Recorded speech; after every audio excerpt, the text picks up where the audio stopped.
Okay, we'll begin the third component of our community meeting, which deals with the highway development project, sometimes known as the Twinning Project.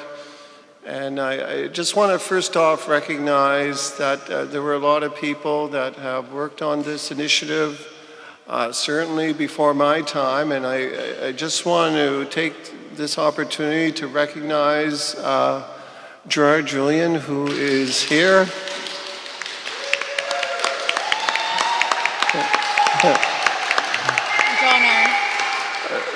John R., who has also played a very key role in this initiative as well. You know, a lot of people have, contributed to the development of this initiative that we're about to get into, and thank you so much for your contributions and time and effort within all of this. It's really much appreciated, so thank you. To begin this, we're sort of going to do the same thing. I'll do a general overview, and I'll get Rose to provide further specifics in terms of where we are and where things sit and where we look to go as it relates to the highway development project.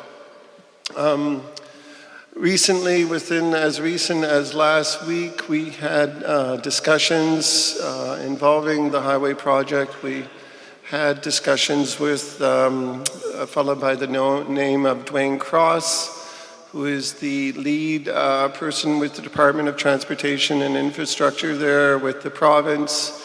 We also had discussions with an individual by the name of Lee Weatherby.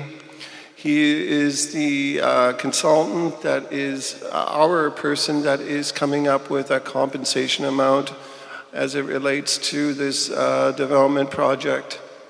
So some of you are probably wondering where we are in regards to this development, and just basically we want to let you know that there are a number of government departments within Aboriginal Affairs that are helping us in this regard.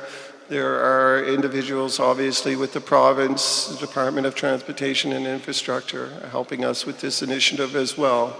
So we have been meeting and discussing a number of key important topics related to this project, and I'll just hand it over to Rose to provide some update on that, and we'll sort of give updates back and forth between her and myself, and obviously council in that regard. So I'll hand it over to you, to Rose. Good afternoon. As PJ mentioned, there's been a lot of players, not including the community yourselves, that play to this movement that we are currently have this huge opportunity of proposing of having the interchange as a circumference to our community. I don't know if I'm just going to address some of the youth in the room that may not know.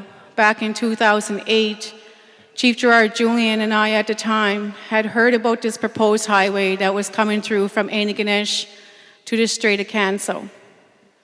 At that time, before even Paqtnkek was looked at, the interchange was proposed to go to Heatherton. And it was leadership at that time that took on that role and said, wait, hold on a minute here. Back in 1946 or 60s, the highway at the time, the province, was supposed to provide us with access to the south side. And it was strong negotiations and also reconciliation with the government in building partnerships and retrusting of making them responsible for what they didn't do. So we took a very strong approach at that time of developing these land plans. I have passed out some of the maps, and you'll see in a few pages as to how we came about having this interchange supported in the community. At the time when we were just talk about it, now it's 8 years ago, We never thought we'd be able to sit in this room today and be able to explore this opportunity for us all. The interchange itself that's in front of you, the mappings, and you'll see the mappings all through. And I just want to say that the actual model will be completed on August 11th for the community to view as well. This is out of the hands, of course, of us now. It's the community's movement that can push this forward. The interchange will provide with so much opportunity as to the land base that we no longer have here on the north side. We're running out of serviceable land, and we don't have anything for especially housing development right now, infrastructure, and we don't have nowhere to put any buildings if we propose, like, say, for instance, the school. Not only does it support the land base, which is the most critical, I feel, but it also supports commercial development where we can expand our own source revenue to the community. At the time, leadership back in 2011 developed a move forward strategy where it was identified by the community members and leadership that it was very important to improve the socioeconomic conditions of our community. We wanted to see our people benefit from this project, to provide jobs, and to also provide them with long, sustainable development growth through our economic development initiatives for Paqtnkek. Whether that be through gaming, expanding our gas resources, but also providing business plans, business opportunities to our entrepreneurs to be their own boss and run their own businesses and support jobs for other community members. In front of you, you will see the proposed outline for the surrender process. In order for this to happen, it has to go to the community. It's a must. It's the most critical part of this project. And the hard work that got us here is now in the hands of the community members to vote. I know you guys hear the word surrender and think what it means. Basically, we have to give up the outlined areas, and maybe you guys can all look at your maps, the purple, the green, and yellow areas on the map. Those are the lands that we have to surrender to the provincial government to outlay the interchange, our access routes, our access roads to both north side and south side access. Yeah, the band reserve land, which is 12.9 acres. In this process, you can see the future twinning, which is not proposed to be at least for another 10 to 12 years, is also in our current assessment as well. And the reason why leadership back at the time chose that, because they wanted to do one vote for all the land, which would make it easier because it's a very, very difficult and challenging process. This process will, you can see on the map, will provide the roundabouts that will be here coming through on the old trunk 4. Also direct access from the north side to the south side, so our community members have direct access in and out of the new development area. It also gives us access routes. If you look on the third map, you can see on the south side, we've also have that proposed outline where it will support future land base, further economic development, commercial areas, and also green space for recreational area. Some of you guys are wondering, where is this land? I don't know, you guys probably know Son of a Horn Mountain, up that way. Everyone's okay, where's this land? So the surrender process right now, where we're at, there's homes that are being assessed. As of right now in 2015, you'll see the timeline on page 2. Once the surrender vote is successful, and the surrender has to be a double majority plus 1? Double majority. That's for off reserve and on reserve. Judy Crossman will be our electoral officer, And the ballots will have to be mailed in from off reserve to herself, and if I am deputy electoral officer, to myself. And then, of course, the community members would vote just like anybody else at 18 and over here at the gym. We're proposing that the vote will probably not be able to take place until we're projecting December. We were hoping for September. But what's going on is that we are still waiting for Lee Weatherby to complete his assessments and compensation package that will be displayed and presented to the community first, to the community chief and council, and of course, that goes to government. Once that process is completed, then we have to wait for NR Canada, which is Indian Affairs, to finish their Certified Land Registry System, CLSR, for the land surveys. And once those land surveys go in to the order of council, then we can have a package completed, because we have to have a package done to all our community members on and off before the vote. There is a draft agreement, which is in the hands of the chief right now, that gets reviewed by our community chief, the Indian Affairs lawyer, and provincial lawyer. Once that agreement is agreed upon, and once that package from Lee Weatherby is presented to the community, once that is agreed upon, then it's 60 days from that sign-in, the community will go to the vote. Once that vote takes place, the community says yes, the interchange development project will undergo. I've also provided a picture of member 2. They beat us again. If you guys can see the picture here, I just drove through there, and of course, Dwayne presented this with us. This is a concept of how the Paqtnkek interchange will look and be linked to both sides of the land and across the highway. You can see it's an over-underpass. So the top part will link our south side, north side lands. And of course, the land will be prepared for a double highway if that were to come true to us in 10 and 12 years.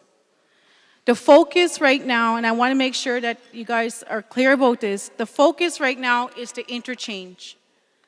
At the time, Chief Julian didn't feel that no delay should happen in this community because of a presented double highway in 10 years. His argument at that time to the provincial government is can we position ourselves in our community to support the interchange and to have economic development activities on that land? Once we presented that in May of 2009, and it was agreed upon, we won the location of this interchange. Of course, the development of the interchange is in the hands of the community now to vote for that, to vote for this project. I provided a timeline of a project schedule once the community says yes to this ratification. It will show you in 2015-16 the steps that will be taken. And Chief PJ Prosper, myself, and Tara Julian are working with industry right now, and we're keeping an eye on the tendering process. The tendering process is to include the Paqtnkek procurement strategy, which will employ and support Paqtnkek band members, or Mi'kmaq.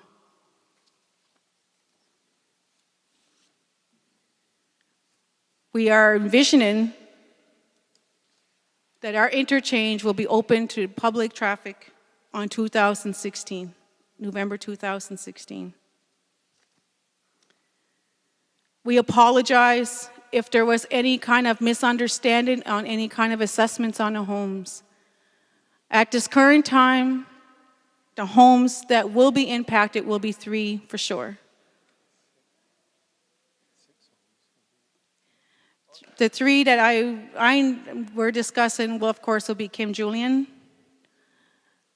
Francis Johnson, and Chris Sillaboy. There are 3 other homes that Chief PJ will touch on that are in the long term.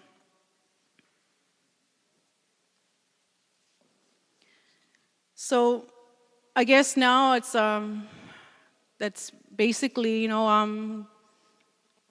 all I have to say, it's been a lot of hard work and dedication put into this project to see it come here. It's really up to the community now to see if you guys want this and to support the economic development initiatives involved in it, but more importantly, to support the land base that we need, that we don't have right now, to the south side. I'm going to hand it over to the chief for further comments, and then we're going to open the floor up once we're finished here at the panel. And again, if there's any kind of ideas, please feel free to go to see Corey and Jean. And we're just going to bounce back and forth with each other. That's just a quick update that I wanted to provide. And I'm just going to hand it over to Chief PJ. Thanks, Rose. And within your materials, you'll see some documents there. Obviously, the overpass from Member 2. There is Rose has provided a much better picture than what we have in here. So it's color-coded. It's important to note that the surrender, and I'll talk a little bit about that in a moment, involves the reserve land. Other lands will be proposed if there's, if the band is willing to do that, be transferred to the province. These are what they call fee simple lands. So just to let you know what fee simple lands are, they're essentially lands that pretty well anyone outside of this reserve, non-native land, they owned their land, and it's what they call an estate in land. And the biggest bundle of rights that a person can hold to non-native land, to private land, is what they call a fee simple ownership, meaning they have rights to it. They essentially own it, sort of own it. What they own is time on the land, because all land is owned by the Crown. And basically they can do with the land with what they want. And if it's taken from them, for example, they deserve compensation. They can pass it on to their children. So that's what a fee simple ownership is. It's an estate in land. And certainly the band has fee simple lands as it relates to this development project.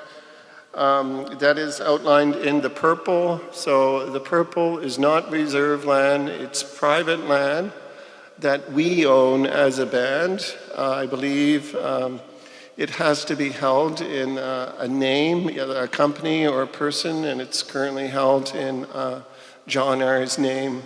So there's another element which involves other private lands. They're in green, so there's just other there, and you'll see that. But just a bit about the surrender from what Rose was talking about. That's the definitive sort of time where it's yes or no time, right? It's the time when the community gets together and they vote on whether or not to allow this development to take place. And it's a rather complex process. On some of the tables, you're going to see this document here. We didn't want to include it within the packages because I'm sure you guys really would enjoy reading regulations, but these are what they call the Indian referendum regulations. So this is the process by which referendums take place. Through the Indian Act. This is part of the Indian Act, or regulations under the Indian Act. And essentially what it involves is a number of timelines that have to be met. Rose mentioned about the 60-day period. There are further timelines broken down within this document. But essentially what it involves is this vote involves, like a regular election, a vote from all community members. So it's just not members resident on reserve, it's members resident off reserve as well. So what we're talking about is mail-in ballots, people having appropriate information in front of them in order to make an informed decision, so they need the proper information in front of them to either vote yes to this development or no to the development. Basically, this is a multi-million-dollar initiative. It's $15.2 million. It obviously involves these connector roads, the overpass, those roundabouts associated with the ones that you obviously see there in Antigonish. So it's a big undertaking, and the province government has seen fit to do this project to surrender vote. So what will sort of take place in these next coming weeks and months is that communications is going to be ramped up. Madeline is going to be helping us out in that regard. And through this communication process, we're going to have more sort of discussions on what has taken place with this development. What is the compensation amount being offered by the province? How is that determined?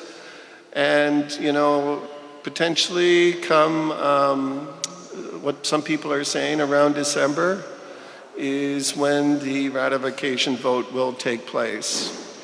So there's a lot of work to really do before then. There's a lot of communications that need to take place before then. Part of that will involve an agreement reached between the Paqtnkek community, the province, and the federal government. We're in the process of getting what they call independent legal advice on the nature of this agreement. The other thing to note as well is this surrender process just doesn't involve the lands you'll see on this map. They also involve a further parcel located in Heatherton, Paqtnkek, because there's a certain area that is required for the twinning project there as well. So discussions are taking place with the province in terms of access, to our Heatherton parcel. What will that look like? Who will pay for it? And so a lot of these discussions are taking place, in the near future on what the compensation amount will be. Obviously, one of the key questions people have is, what about the houses, and what about the other houses that people were visited? And as we understand, 10 houses were visited, 6 of which involve houses that have to be moved to accommodate this project. We had extensive discussions with the province in that regard as to why. And certainly at our earlier committee meeting from Dwayne Cross, you heard why. And we revisited that with Dwayne Cross as well last week as to why those houses had to be moved. And essentially what it involves is what houses? Well, the ones that have to be moved or replaced. Yeah, okay, so as Rose mentioned that on this main parcel, there's, I want to say, what's another name for Blackie? Francis. His house is going to have to be moved. Kim's house is going to have to be moved. So there's 2 right there. Chris Diggy, his house is going to have to be moved. So those are the immediate things, but the other 3 houses, 2 of them, and it's not really that long term. I mean, because once we talk about if the surrender goes through, we'll be in a situation where houses will no longer be on reserve land. And that's a consideration we have to take into account. So going to the other loop, looking at the 3 other dwellings, there are 2 houses. There's the one that Clara currently resides in, but that one is owned by Doris. That's a band house. Okay, that is a band house. There is the house that I believe Alec is staying in there, Jesse's former resident. And there is a trailer that would have to be moved in that regard as well, Mary Catherine's trailer. Okay?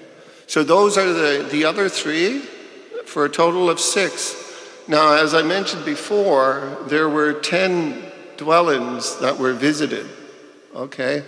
And those other houses relate to the fact that the development is coming rather close to where you live. And the way it operates, and this was through discussions with Lee Weatherby, who is our consultant that is working on this on our behalf, is that whenever you get a situation where, you're living there and you've been living there for a number of years, all of a sudden you look and you see a stake not very far from your, it could be on your lawn, something to that effect. And what that means is the development is coming that close to you. That's not to say that there's going to be pavement there, but it is a buffer that is needed for whether it's grade or stuff like that. But what is entertained and what was suggested to us, the approach that Lee Weatherby is taking, and as it relates to those houses that, and I want to be clear, that are not being moved but are going to remain, is that like any other individual that lives in a house where they're losing half of their yard or they're facing a development close to them, that those individuals would be entitled to some kind of compensation for the development, okay? And rightfully so, because what they lived with before is certainly being impacted by this development that will take place. So there is a need to compensate those individuals for them losing certain enjoyment to their lands because of this development. So I wanted to provide clarity to you on that 10 houses were visited, 6 are being moved.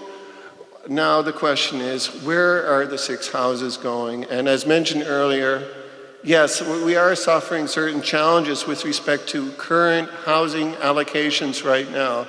We do have available lots, but those lots need extensive work, sometimes in terms of fill, to prep the lots. Those elements can be taken into consideration when we start getting into the compensation amount. That is, the compensation payable from the province to the ban in exchange for the lands that we're going to surrender and basically transfer the fee simple lands to the province for purposes of this highway development project. So that's how it sort of goes. I mean, as we move along, we need to sort of get estimates on where best we can put these houses, and because we have existing housing needs and existing housing allocations, and we have to sort of look in terms of when those funds are going to finally get to us, because in order for us to properly prepare for prepping the sites, creating the appropriate dwellings for people to live, we have to figure out where that money is going to come from. We know it's eventually going to come from the province, but we have to plan soon, right? Because the way this is sort of rolling out is that shortly after the surrender vote happens, and the thing that is holding up the surrender vote, and I want to be because the date has been shifting, but the thing that has been holding it up has been the Canada Land surveys. So the federal government has extensive backlogs at times in terms of how and when they do these surveys. And without these official Canada Land surveys through NRCan, this doesn't go ahead, because there has to be clarity in terms of what specific parcels are subject to this sort of agreement. So it's envisioned that we would have those surveys would be completed. We would then enter into a surrender vote on December. And then if we have a successful surrender vote, then development could begin and is projected to begin in the spring of 2015. That's not long. That's not far away. We do realize that. So there's a lot of planning and work that needs to take place before that particular time. The thing I want to mention, and some people might be curious about, well, what if the surrender vote is not successful? Because we can say after the surrender vote, we can say yes, when people vote yes. We're not saying vote yes, we're going to be saying to you, you're going to have to vote the way obviously you want to vote. It's a free voluntary vote. It's your vote, right? And you have to weigh the information in front of you. You will have to decide whether or not this is a good thing for Paqtnkek. If the threshold that we have to meet at this surrender vote is a high threshold. You know, it's not an easy threshold to have a successful surrender vote. And within your packages, within your materials, you're going to see a frequently asked questions, amendments to the land designated sections of the Indian Act.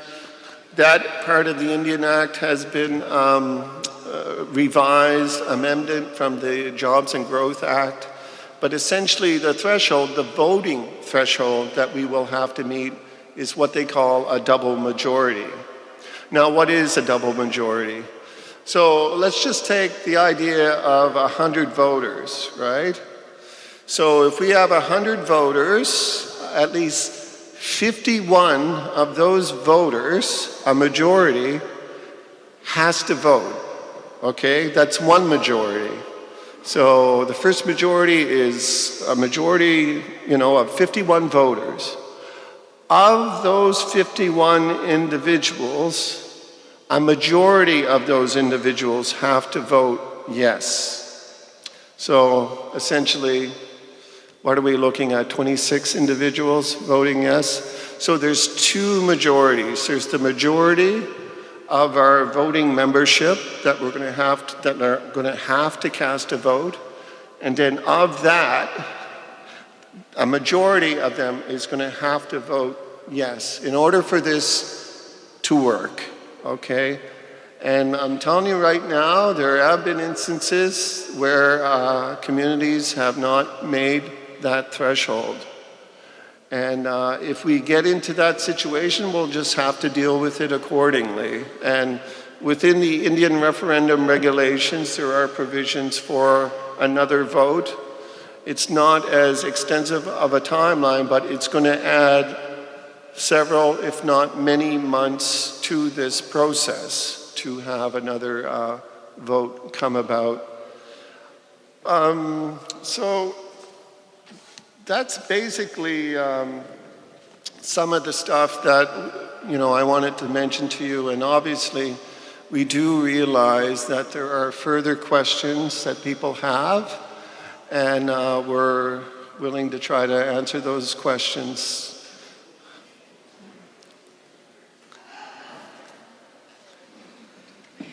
So this picture, these two pictures on this map here, and I'm trying to figure it out here, but the way I kind of looking at it now, and I matched it up, is this what you expect the community to look like after the development?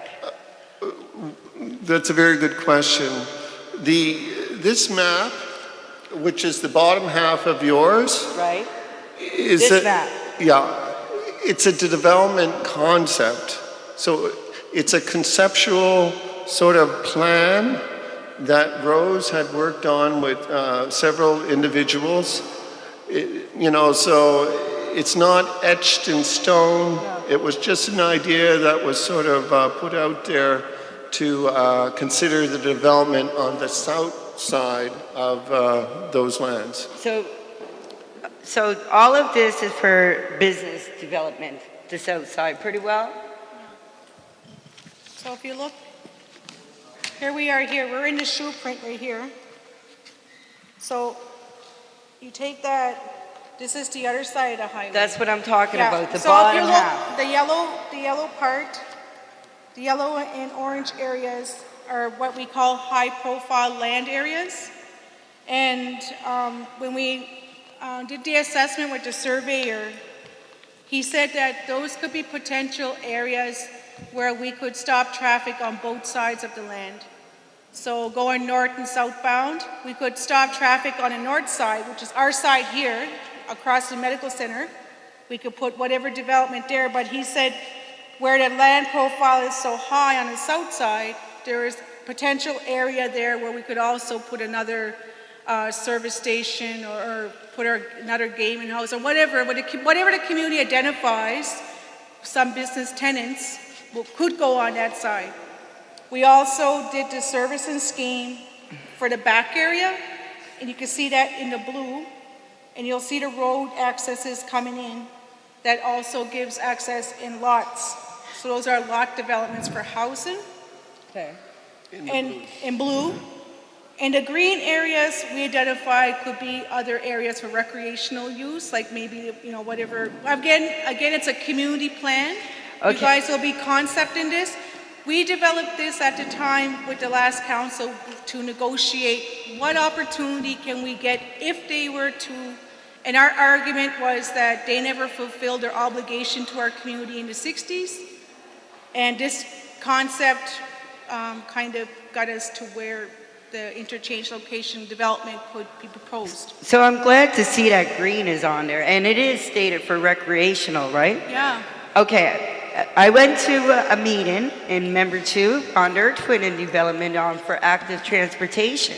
Do we have active transportation ready to go in this plan and where it is going? Yeah, They have a bicycle lane, they make their streets bigger, or we have higher group up Beto making their way down the road every day.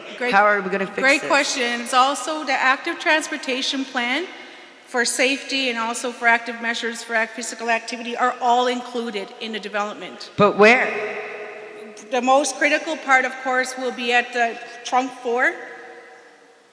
That's coming from, say, the bridge area here, this way. Allowed it. Are we looking at this map? Yeah, we're looking at that one. So the active transportation routes are all going to be outlined. From here and up here, so it'll be sidewalks. It'll be closed in. And also, we're also looking at barrier in this area. So we don't want to see what's going on in Millbrook. We don't want to see people running across the highway and jumping in ditches and getting out. Yeah. So there's going to be that area where there'll be a safety measure put in there for proper cross and active transportation for community members. Excuse me. So this green part on the map here, on the color part. I can barely hear you. I'm sorry. The green part on this map of the main res here, there's green probably up by Trina's Way on the 104, and green are going around the bend here. It looks like the road's going to be bigger. Is that where you're going to be starting maybe active transportation So you see, there? when you're coming, you know where the Paqtnkek sign is now, you're coming into Pisquanwudan, you come into the reserve. That's going to be cut just because it's not right. It wouldn't pass the TIR regulations. That piece of land is owned by, I believe, Levi Pullett, right?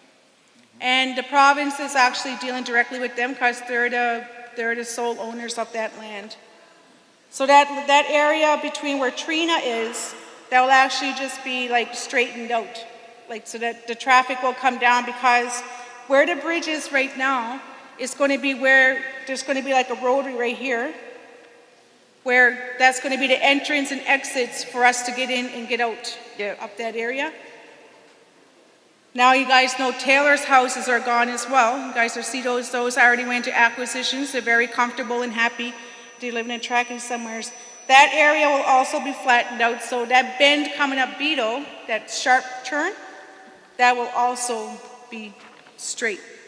Okay, one last thing. In your negotiations with the Twinning project, do they have, are they contributing to any of the recreational things or stuff like that for the community, or employing our community members and training them? Because I don't see no Indians working out there. I mean,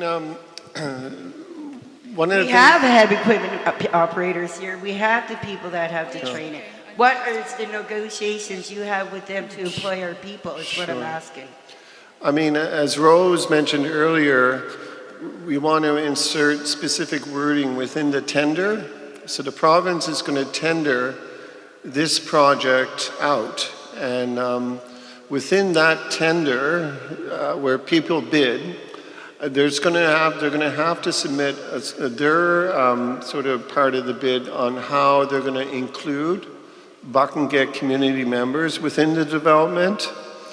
So we just don't want to wait for that development. We want to start creating inroads in other developments that are taking place, for example, in Heatherton and in South River. So we went out and we struck meetings with Donald Chisholm of Nova Construction. We were slated to meet with him, but unfortunately, John Chisholm, Donald's father, passed away. I'm not sure if people know that. So it created a bit of a pause, and rightfully so. But we're looking to start developing those relationships today.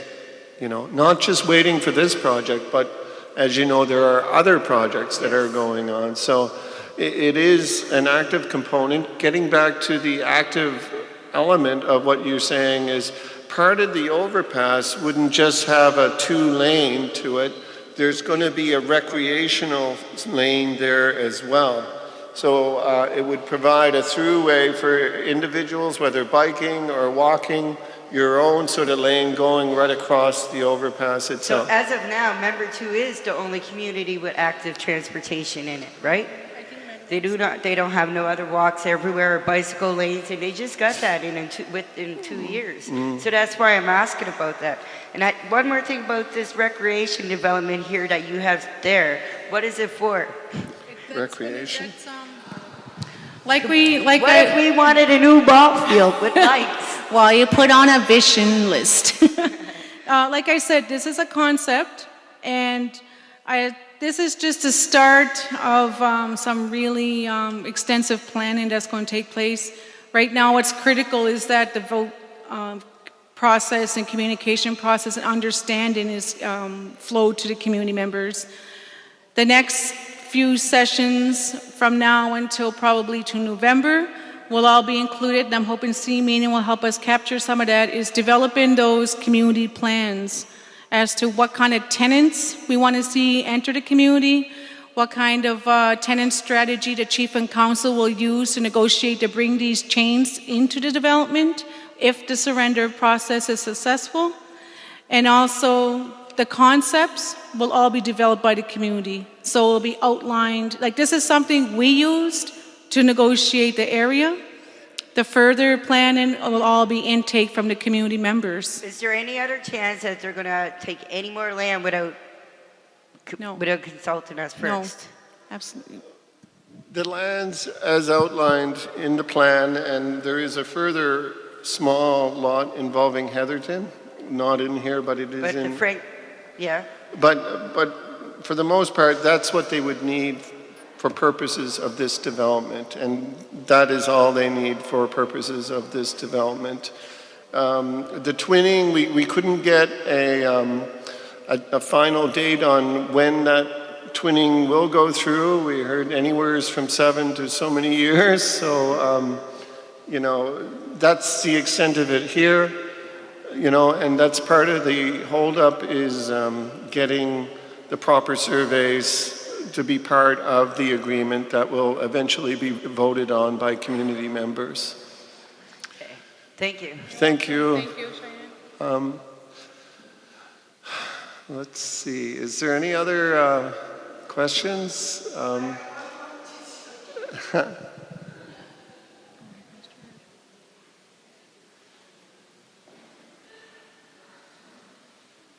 know if you guys are going to be able to hear me. My voice is pretty low. Just that, and you were talking about the negotiations and moving of the houses.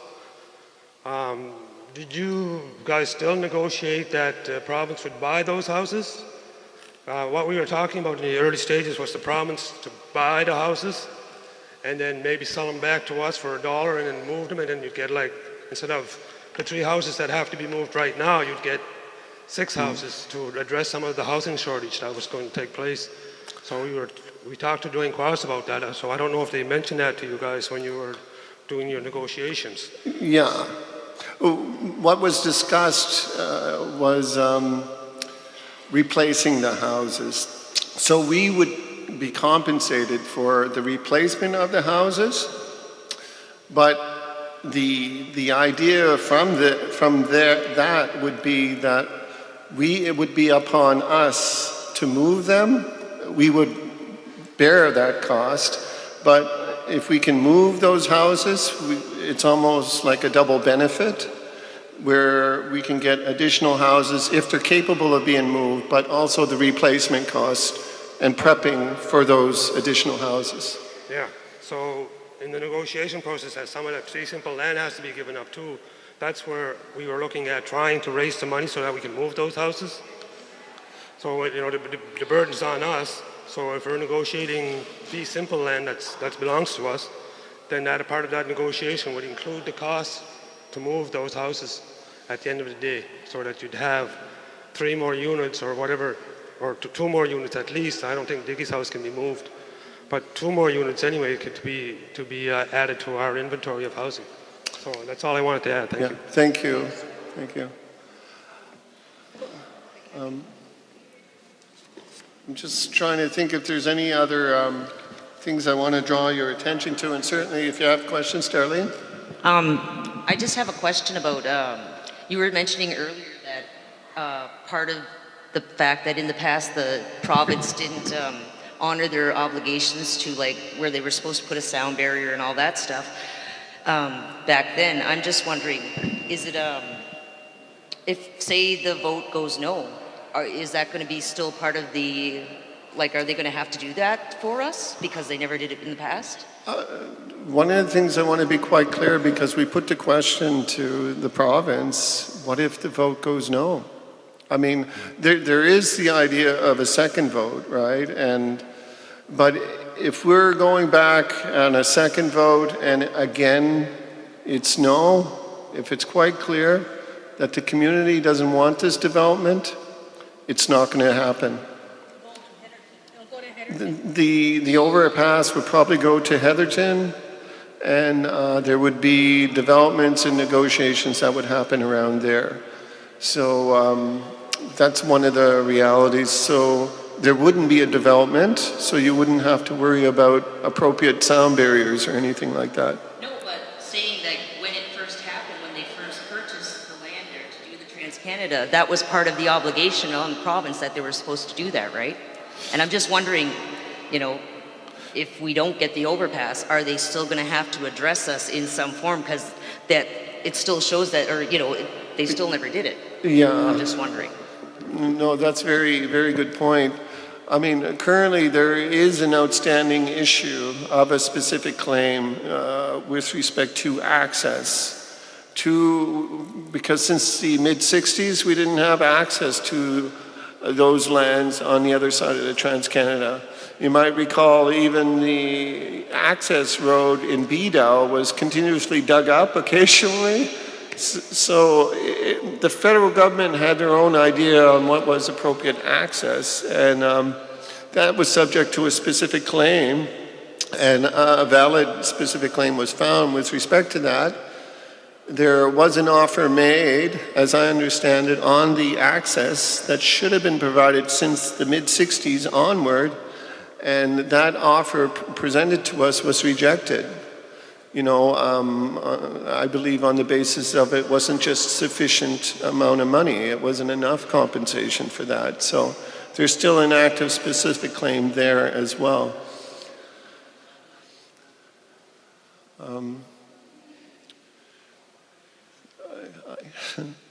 I know we're getting on late in the day, and I have one.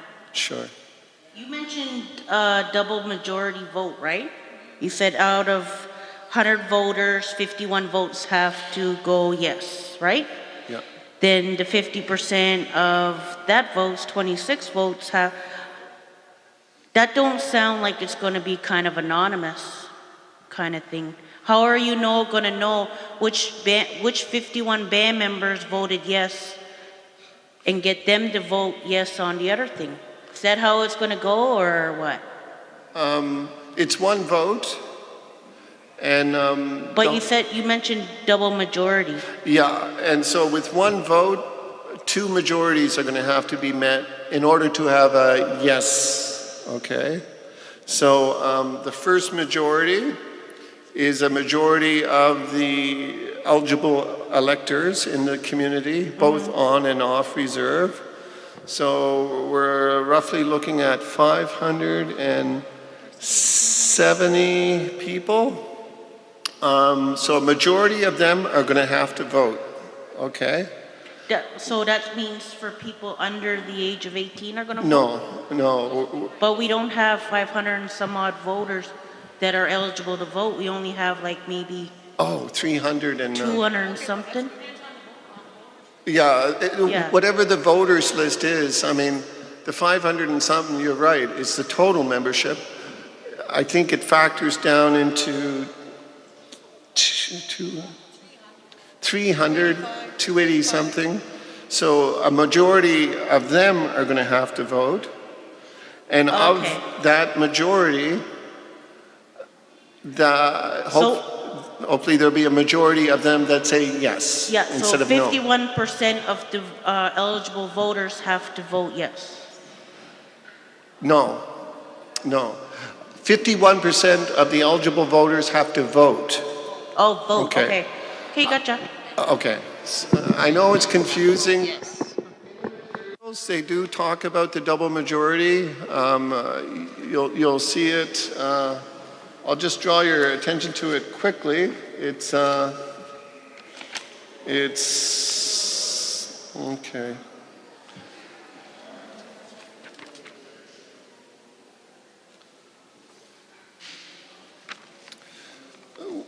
When you look at,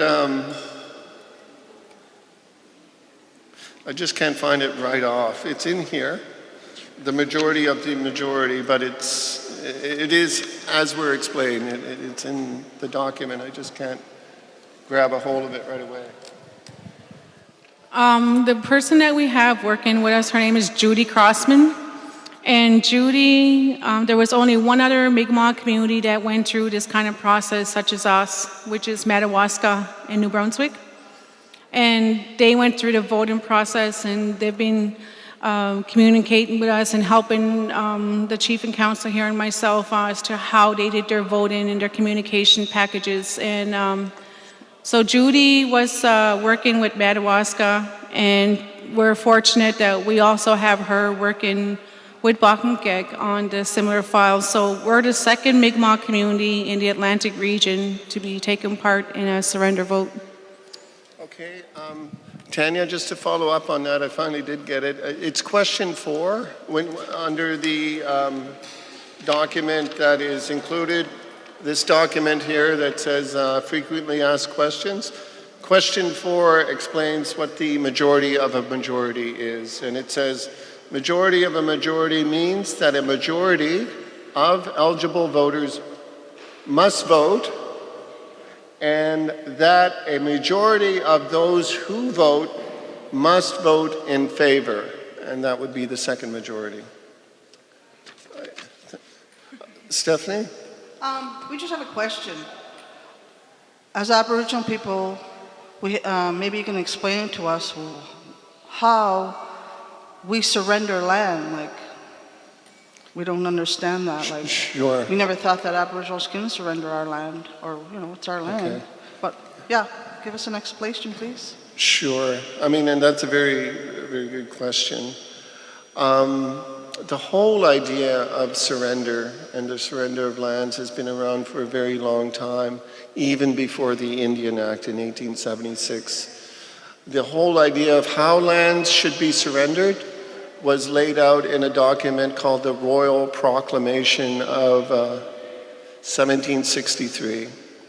And what that document and the provisions within the Royal Proclamation were adopted within the Indian Act because it was trying to address this idea of how people were taking advantage of Indians, settlers, with liquor, with disease, with all these things. There was some really bad stuff going on historically in terms of how people got lands from Indians, right?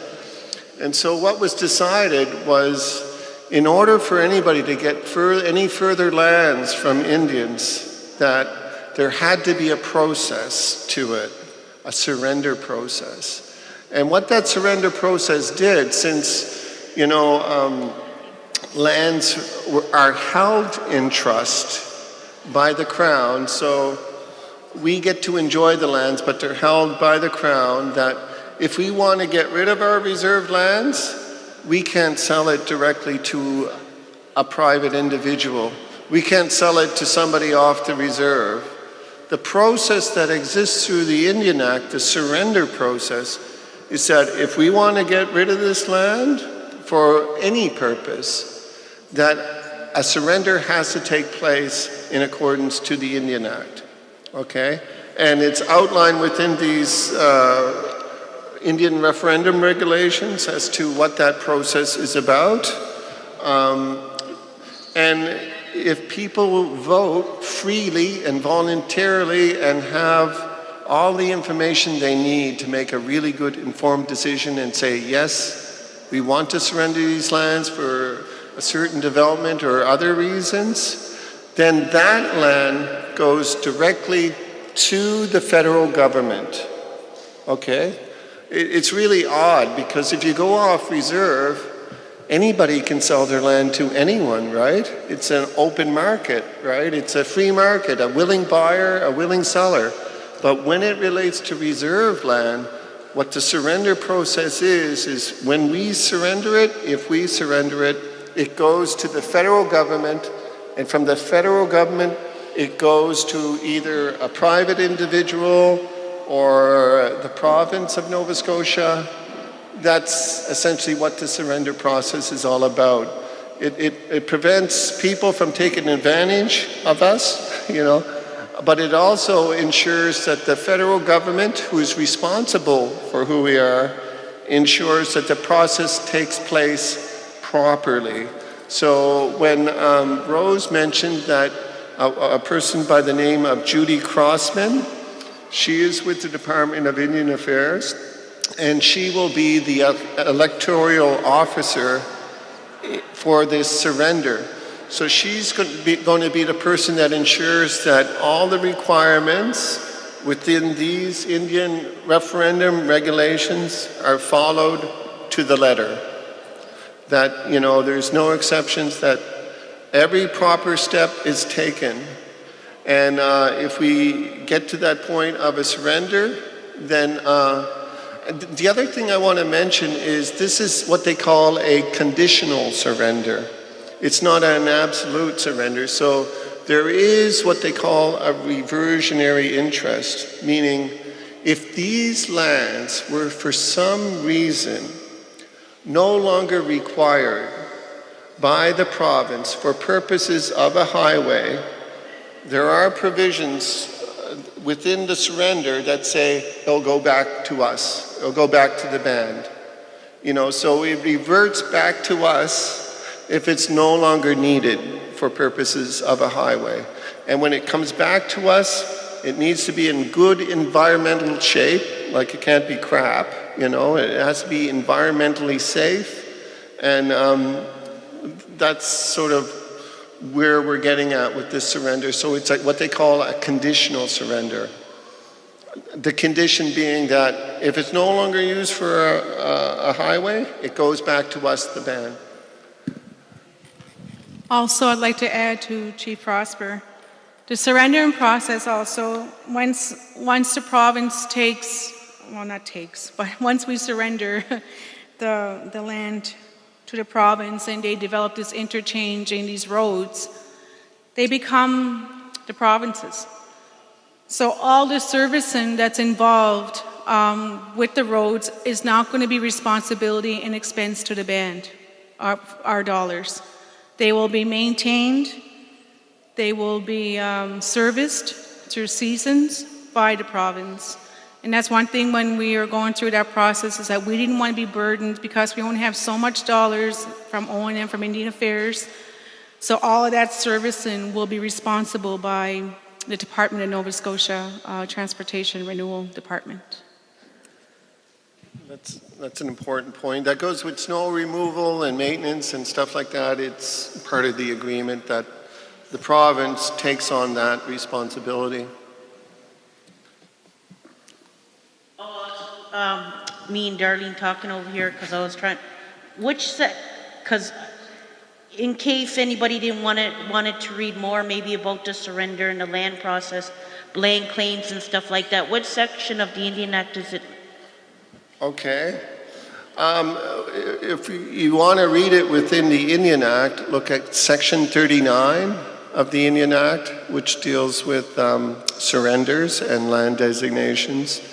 If you want to know more about the process of what essentially is involved in a referendum and what are the regulations, within the Indian Act or online, you can just Google Indian referendum regulations and up will pop this. And this is the process. It's sort of like the Bible that has to be followed when a ratification vote, a surrender vote, takes place as it relates to reserved lands. So it gives you a step-by-step sort of guide as to what has to take place for a ratification vote.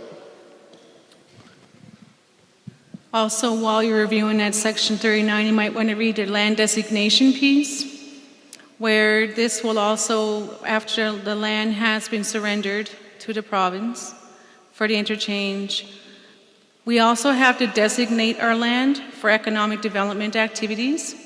So this picture here, this little area here on the north side, and if we maybe probably go on to the south side development, that little piece there will also have to go to the community again for designation. Yeah. So that designation, that's simple majority of the vote of our community. Now, I just want to outline, say for instance, Millbrook. They did a designation on their highway, their area of their land there. So what they did when they designated their land for economic development, the band, the community, applied a taxation law.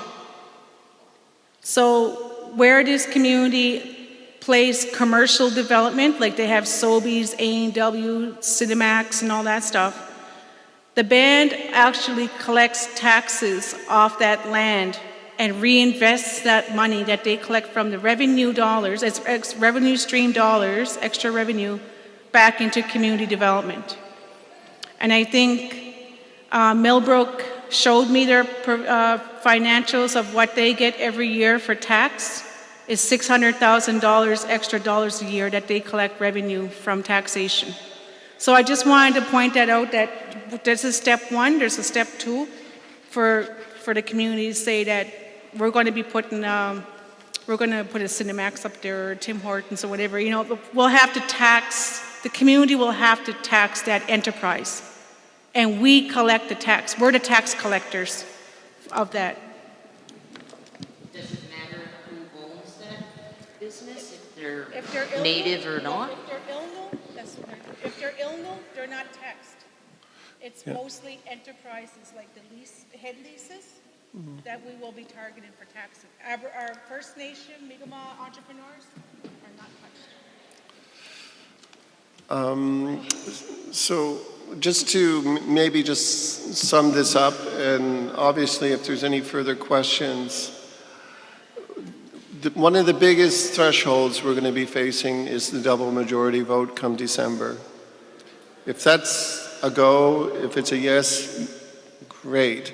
If not, we'll just have to go through another vote and then see what happens. The development will take place shortly thereafter if it's a vote, if the vote is yes. So the spring of 2015 is not far away. The other thing I want to add is, even though that surrender and that ratification vote seems like a lot of work, there's going to be a ton of work just trying to deal with the development itself, you know, because we're talking about trying to generate millions and millions of dollars to secure investment, to get government commitments, to do a lot of this development that is needed. It takes a lot of money to put in infrastructure, to move the extensive amount of dirt, land that needs to be moved because of the terrain and stuff like that. So this is one big project I just want to mention, and we're on the road to making it a reality within our community. And you know, this, every time we have one of these forums, you know, we're going to be talking about this development because you can't talk about it enough, really. With that, just if there's any no further questions or comments, I want to just sort of maybe wind this down by thanking everyone for coming out, and please share this information with people, other people in the community. We're going to make these videotapes available. There's going to be notes coming from these wonderful pieces of art that are just coming about. The other thing I want to mention, and I really want to just thank all those people who really made this event a reality. There were a number of people that helped out with so many things related to this gathering, to getting the logistics of videotaping, audio, setting up tables, meals, programs, materials. I mean, I don't want to start naming names because I know I'm going to miss names, but I often really value people taking the time to volunteer, to allow these events to happen. And you know, it's something I'm sure the council doesn't take for granted. I just really want to be thankful for all what people are doing to help us out with these events. We do have door prizes. Okay, you want to? Okay. I just want to add before we close that there's going to be a lot of focus primarily around the interchange development, the commercial development activities. There's going to be focus groups from starting from now, of course, to today. Just like Chief PJ says, it's a very critical starting point, and I'm very proud of Chief PJ for taking on such a huge role and a very new chief. He's working very hard and committed to this as well. So I'm going to be reaching out, again, I'm saying it, to community members to come out and help facilitate these sessions that are going to take place from now until the fall. Probably something like what CMean is doing for us today. And I also want to send a really huge good luck to our security crew that are writing their final exam tomorrow. And just, just want to say you guys did a great job, and you guys were traveling back and forth and dedicated. So good luck to Paqtnkek, Picto too, but mostly Paqtnkek, on your guys' exam tomorrow, and the best of luck.